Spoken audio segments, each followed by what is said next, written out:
Ummy's Tasty Hut. അസ്സലാമലൈക്കും. ഇന്ന് ഞാൻ കാണിക്കുന്നത് ഒരു അടിപൊളി പുഡിങ്ങിൻ്റെ റെസിപ്പിയാണ്. Pineapple caramel pudding. വളരെ എളുപ്പത്തിൽ ഉണ്ടാക്കാൻ പറ്റുന്ന നല്ല കിഡിലൻ ടേസ്റ്റുള്ള ഒരു പുഡിങ്ങാണിത്. ഇതിൻ്റെ ടെക്സ്ചർ എന്ന് പറയുന്നത് നല്ല സോഫ്റ്റാണ്, അതുകൊണ്ട് തന്നെ കഴിക്കാൻ നല്ല ടേസ്റ്റാണ്. തീർച്ചയായും നിങ്ങളിതൊന്ന് ഉണ്ടാക്കി നോക്കണം. അപ്പോൾ നമുക്ക് നോക്കാം അതെങ്ങനെയാണ് ഉണ്ടാക്കിയിട്ടുള്ളതെന്ന്.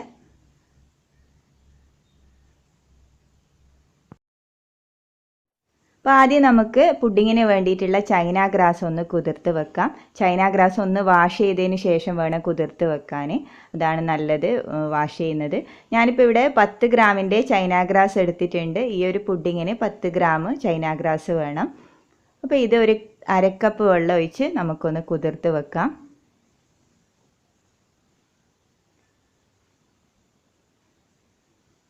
ഇനി നമുക്ക് പുഡിങ്ങിന് വേണ്ടിയിട്ടുള്ള പൈനാപ്പിൾ ഒന്ന് വേവിച്ചെടുക്കണം. ഞാനിപ്പോൾ ഇവിടെ 1 കപ്പ് കട്ട് ചെയ്ത പൈനാപ്പിൾ എടുത്തിട്ടുണ്ട്. അതിൻ്റെ കറുത്ത കുത്തൊക്കെ ഒന്ന് കട്ട് ചെയ്ത് കളയണം. ഇനി ഇതിലേക്ക് ഒരു 1/4 കപ്പ് വെള്ളം ഒഴിച്ച് ഒന്ന് വേവിച്ചെടുക്കാം. ജസ്റ്റ് ഒന്ന് തിളച്ച് കഴിഞ്ഞാൽ ഫ്ലെയിം ചെറുതാക്കി കൊടുത്ത് ഒരു 5 മിനിറ്റ് മൂടി വെച്ച് വേവിച്ചാൽ മതി. ഒരു 5 മിനിറ്റ് വെച്ചാൽ മതി. അപ്പോഴേ തന്നെ പൈനാപ്പിൾ വെന്ത് കിട്ടും. ഇതിപ്പോൾ റെഡി ആയിട്ടുണ്ട്. ഇനി ഇത് നമുക്കിത് ചൂടാറാൻ വേണ്ടി വെക്കാം. ഇനി നമുക്ക് പുഡിങ്ങിന് വേണ്ടിയിട്ടുള്ള കാരമൽ റെഡിയാക്കാം. അതിനു വേണ്ടി ഇവിടെ ഒരു ചെമ്പ് വെച്ചിട്ടുണ്ട്. അതിലേക്ക് 1/4 കപ്പ് പഞ്ചസാര ഇട്ട് കൊടുക്കാം. പിന്നെ ഇതിലേക്ക് 2 ടേബിൾ സ്പൂൺ വെള്ളവും കൂടി ഒഴിച്ചു കൊടുക്കുക. എന്നിട്ട് ഇതൊന്ന് കാരമൽ ആവാൻ വേണ്ടി വെക്കാം. ഇതുപോലെ ഒന്ന് തിളച്ച ഉടനെ തന്നെ ഫ്ലെയിം ചെറുതാക്കി കൊടുക്കുക. എന്നിട്ട് വേണം കാരമലാക്കി എടുക്കാൻ. ഇതിപ്പോൾ ഇവിടെ കാരമൽ ആയിട്ടുണ്ട്. ഈ ഒരു കളറിൽ ഫ്ലെയിം ഓഫ് ചെയ്യണം. അധികം കരിഞ്ഞ് പോയാൽ കയ്പ്പ് രസം വരും. അപ്പോൾ ഈ ഒരു കളറിൽ എടുക്കുക. അതും ഫ്ലെയിം ഓഫ് ചെയ്ത ഉടനെ തന്നെ ചൂടോടെ തന്നെ നമ്മൾ പുഡിങ് സെറ്റ് ചെയ്യാൻ വേണ്ടി വെക്കുന്ന പാത്രത്തിലേക്ക് ഒഴിച്ച് ഒന്ന് ചുറ്റിച്ച് കൊടുക്കുക. അടുപ്പിൽ നിന്ന് ഇറക്കിയ ഉടനെ തന്നെ ഇതുപോലെ നമ്മൾ സെറ്റ് ചെയ്യാൻ വെക്കുന്ന പാത്രത്തിൽ ഒഴിച്ച് ചുറ്റിച്ച് സെറ്റ് ചെയ്യാൻ വേണ്ടി വെക്കണം. ഇല്ലെങ്കിൽ നമ്മൾ ഉണ്ടാക്കിയ പാത്രത്തിൽ തന്നെ അത് ഒട്ടിപ്പിടിച്ച് പോവും. ഇനി ഇത് മാറ്റി വെക്കാം. ഇനി നമുക്ക് നേരത്തെ കുതിർത്ത് വെച്ച ചൈന ഗ്രാസ് മെൽറ്റ് ചെയ്തെടുക്കാം. ഞാൻ 1/2 കപ്പ് വെള്ളത്തിലാണ് കുതിർത്ത് വെച്ചത്. ഇതിലേക്ക് ഒരു 1/4 കപ്പ് വെള്ളവും കൂടി ചേർത്ത് നമുക്കിത് ഒന്ന് മെൽറ്റ് ചെയ്തെടുക്കണം. അപ്പോൾ മെൽറ്റ് ചെയ്തെടുത്തിട്ടുണ്ട്. ഇത് നമുക്ക് ചൂടാറാൻ വേണ്ടി വെക്കാം. ഇതുപോലെ വെള്ളമൊഴിച്ചൊരു പാത്രത്തിൽ ഇറക്കി വെച്ച് കഴിഞ്ഞാൽ പെട്ടെന്ന് ചൂടാറി കിട്ടും. ഇല്ലെങ്കിൽ കുറേ സമയം വെക്കും അത് അധികം സെറ്റായി പോവും.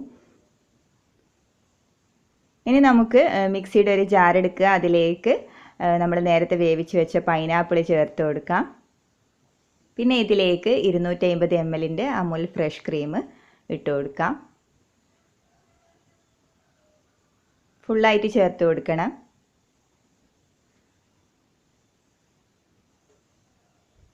പിന്നെ ഇതിലേക്ക് നമ്മൾ നേരത്തെ മെൽറ്റ് ചെയ്ത് വെച്ച ചൈന ഗ്രാസ് ഇട്ട് കൊടുക്കാം. ചൈന ഗ്രാസ് ജസ്റ്റ് ഒന്ന് കട്ട കിട്ടും, അത് കുഴപ്പമൊന്നുമില്ല. മിക്സിയിൽ അടിച്ചെടുക്കുമ്പോൾ ശരിയായിക്കോളും. പിന്നെ ഇതിലേക്ക് 1 കപ്പ് കണ്ടൻസ്ഡ് മിൽക്ക് ചേർത്ത് കൊടുക്കാം. ഇത് ഹോം മെയ്ഡ് കണ്ടൻസ്ഡ് മിൽക്കാണ്. ഇതിൻ്റെ റെസിപ്പി ഞാൻ മുമ്പ് അപ്ലോഡ് ചെയ്തിട്ടുണ്ട്. വാങ്ങുന്ന മിൽക്ക് മെയ്ഡൊക്കെ ആണെങ്കിൽ 1/2 ടിന്ന് ചേർത്ത് കൊടുത്താൽ മതി. എന്നിട്ട് നന്നായി ഒന്ന് അടിച്ചെടുക്കാം.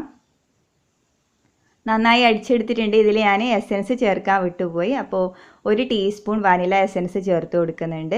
പൈനാപ്പിൾ എസൻസ് നിങ്ങളുടെ അടുത്ത് ഉണ്ടെങ്കിൽ അതാണ് ഏറ്റവും നല്ലത്. അതില്ലെങ്കിൽ വാനില എസൻസ് ചേർത്താലും മതി. ഇപ്പം നന്നായി വീണ്ടും ഒന്ന് അടിച്ചെടുക്കാം. അടിച്ചെടുത്തിട്ടുണ്ട്. ഇനി നമുക്കിത് പുഡിംഗ് ഡിഷിലേക്ക് ഒഴിച്ചു കൊടുക്കാം. നമ്മൾ കാരമൽ ആക്കി വെച്ച പുഡിംഗ് ഡിഷിലേക്ക് ഒഴിച്ചു കൊടുക്കാം. ഇനി ഇത് ഫ്രിഡ്ജിൽ ഒരു 5-6 മണിക്കൂറെങ്കിലും സെറ്റ് ചെയ്യാൻ വേണ്ടി വെക്കണം. നന്നായി തണുത്ത് നല്ല സെറ്റായി വരണം. അപ്പോൾ നമുക്കിത് ഫ്രിഡ്ജിലേക്ക് മാറ്റാം. ഒന്ന് കവർ ചെയ്ത് കൊടുത്ത് ഫ്രിഡ്ജിലേക്ക് സെറ്റ് ചെയ്യാൻ വേണ്ടി വെക്കാം. അപ്പോൾ പുഡിങ് ഞാനിവിടെ നല്ല സെറ്റായി എടുത്തിട്ടുണ്ട്. ഫ്രിഡ്ജിൽ വെച്ച് നന്നായി തണുത്തതിന് ശേഷം നല്ല സെറ്റായി കിട്ടിയിട്ടുണ്ട്. ഇനി നമുക്കിതൊരു പാത്രത്തിലേക്ക് ഫ്ലിപ്പ് ചെയ്ത് കൊടുക്കാം. ഇപ്പോൾ ഒരു പ്ലേറ്റിലേക്ക് ഫ്ലിപ്പ് ചെയ്തിട്ടുണ്ട്. ഫ്ലിപ്പ് ചെയ്യുന്ന സമയത്ത് കുറച്ചൊന്ന് ബുദ്ധിമുട്ടി. കാരമലൊക്കെ കുറച്ചൊന്ന് മറിഞ്ഞു. കാരണം ഞാൻ സെറ്റ് ചെയ്യാൻ വേണ്ടി വെച്ചത് പരന്ന പാത്രത്തിലാണ്. കാണാൻ നല്ല ഭംഗി കിട്ടാൻ വേണ്ടിയിട്ടാണ് ഇതുപോലെ പരന്ന പാത്രം എടുത്തത്. പക്ഷെ അത് ഫ്ലിപ്പ് ചെയ്ത് കൊടുക്കുമ്പോൾ കുറച്ചൊന്ന് ബുദ്ധിമുട്ടുന്നുണ്ട്. അതുകൊണ്ട് നിങ്ങൾ സെറ്റ് ചെയ്യുന്ന സമയത്ത് കുറച്ച് കുഴിയുള്ള പാത്രം എടുക്കാൻ നോക്കുക. ഇതുപോലെ പരന്ന പാത്രം എടുക്കണ്ട. അപ്പോൾ കുഴിയുള്ള പാത്രത്തിൽ വെച്ച് സെറ്റ് ചെയ്തെടുത്താൽ മതി. എന്നാൽ ഫ്ലിപ്പ് ചെയ്യുമ്പോൾ നമുക്ക് എളുപ്പത്തിൽ ഫ്ലിപ്പ് ചെയ്യാൻ പറ്റും. ഇനി ഇത് ഞാൻ ചെറുതായി ഒന്ന് ഡെക്കറേഷൻ ചെയ്ത് കൊടുക്കുന്നുണ്ട് പൈനാപ്പിൾ പീസസ് ഒക്കെ വെച്ച്. ഇതെൻ്റെ മോള് ചെയ്തതാണ്. ജസ്റ്റ് പൈനാപ്പിൾ കൊണ്ട് നക്ഷത്രം പോലെയും ചന്ദ്രക്കല പോലെയൊക്കെ അവൾ വെച്ച് കൊടുത്തിട്ടുണ്ട്. കാണാനൊരു ഭംഗിക്ക് വേണ്ടി ഒന്ന് മൊഞ്ചാക്കി എടുത്തിട്ടുണ്ട്. ഇനി ഇതിൻ്റെ ടെക്സ്ചർ എങ്ങനെയാണെന്ന് നോക്കാം. നല്ല സോഫ്റ്റാണ് ഇതിൻ്റെ ടെക്സ്ചർ, നല്ല ടേസ്റ്റാണ്. അതുകൊണ്ട് കഴിക്കാൻ നല്ല സൂപ്പർ ടേസ്റ്റാണ്. വെറുതെ പറയുന്നതല്ല, നിങ്ങൾ തീർച്ചയായിട്ടും ഒന്ന് ഉണ്ടാക്കി നോക്കണം, എന്നാലേ ഇതിൻ്റെ ടേസ്റ്റ് മനസ്സിലാവും. നല്ല അടിപൊളിയാണ്. അപ്പോൾ നിങ്ങൾക്ക് ഈ റെസിപ്പി ഇഷ്ടമായിട്ടുണ്ടെങ്കിൽ ലൈക്ക് ചെയ്യുക, ഷെയർ ചെയ്യുക, അതുപോലെ നിങ്ങളുടെ വിലയേറിയ കമൻസ് അറിയിക്കാൻ മറക്കരുത്. പിന്നെ എൻ്റെ മുമ്പത്തെ പ്രീവിയസ് വീഡിയോസൊക്കെ ഒന്ന് കണ്ടു നോക്കുക കാണാത്തവർ. പിന്നെ എൻ്റെ ഈ ചാനൽ ആദ്യമായിട്ടാണ് നിങ്ങൾ കാണുന്നതെങ്കിൽ അഥവാ ഇതുവരെ സബ്സ്ക്രൈബ് ചെയ്തിട്ടില്ലാത്തവരാണെങ്കിൽ നിങ്ങൾക്ക് ഈ ചാനൽ ഇഷ്ടപ്പെട്ടാൽ ഒന്ന് സബ്സ്ക്രൈബ് ചെയ്യണേ. താഴെയുള്ള റെഡ് കളർ സബ്സ്ക്രൈബ് ബട്ടൺ ഒന്ന് പ്രസ് ചെയ്ത് കൊടുക്കുക. അതോടൊപ്പം വരുന്ന ബെല്ലൈക്കണും കൂടി പ്രസ് ചെയ്ത് അതിൽ ഓൾ എന്ന ഓപ്ഷൻ സെലക്ട് ചെയ്യുക. എന്നാൽ ഞാൻ പുതിയ വീഡിയോസ് ഇടുമ്പോൾ നിങ്ങൾക്കതിൻ്റെ നോട്ടിഫിക്കേഷൻസ് കിട്ടും. അപ്പോൾ ഇൻഷാ അല്ലാഹ് നല്ലൊരു വീഡിയോയുമായി കാണാം. താങ്ക്